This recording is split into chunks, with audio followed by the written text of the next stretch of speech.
Okay, so what does L Ron Hubbard say about a woman and her role? I found this in a book.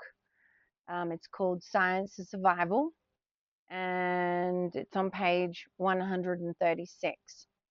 And it says, the whole future of the race depends upon its attitude toward children. A race which specializes in women for menial purposes. A race which specializes in women for menial purposes, like stating that um, menial is not so important or not so skilled or not having any value in what they're doing. It's like they're just doing that. They're just hanging out at home or they're just raising children. Like it's not important, right?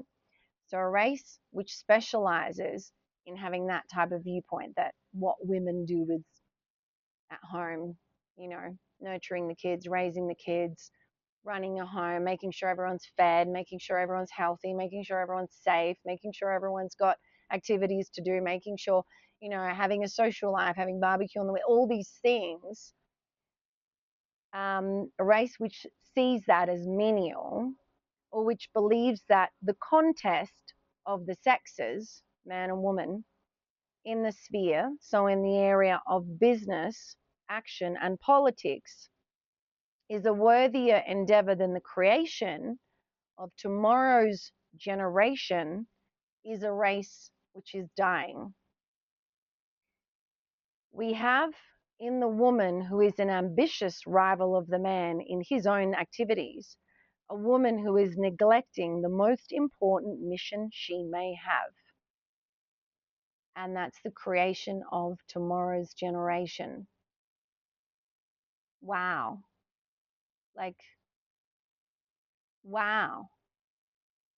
You can go find this in this book, Science of Survival, page 136. I'm going to read it again. The whole future of the race depends upon its attitude towards children. So, the way we see children, where we put them, what is their value, what is the importance, what do we have to do with them, what time needs to be spent on them, because today's baby is going to be tomorrow's prime minister, right? You look at it like that. Today's baby is going to be that constable that you have to deal with on that highway that you get pulled over for speeding. Today's baby is going to be that judge that's going to determine whether you have to fork out 200,000 in a fine or not.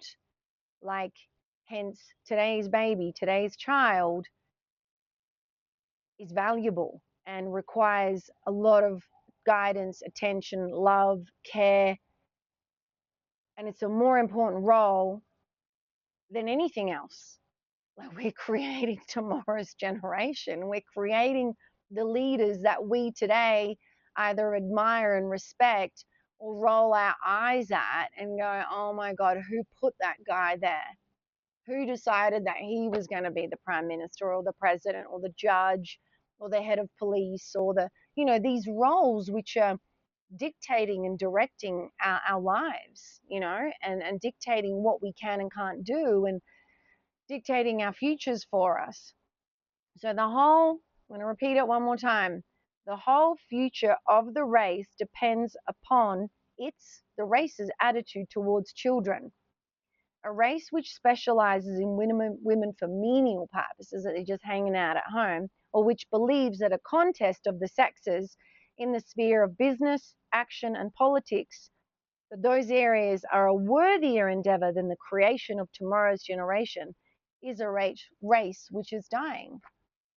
And this is such an interesting thing to look at. And there's big conversations can be had about this because, for many years, many generations in history, the focus of the woman at home was to create a safe home, a safe environment, be there for the child, give them her attention, teach them how to do things, teach them how to socialize, teach them how to be honest, teach them how to respect people's belongings, teach them how to be a friend.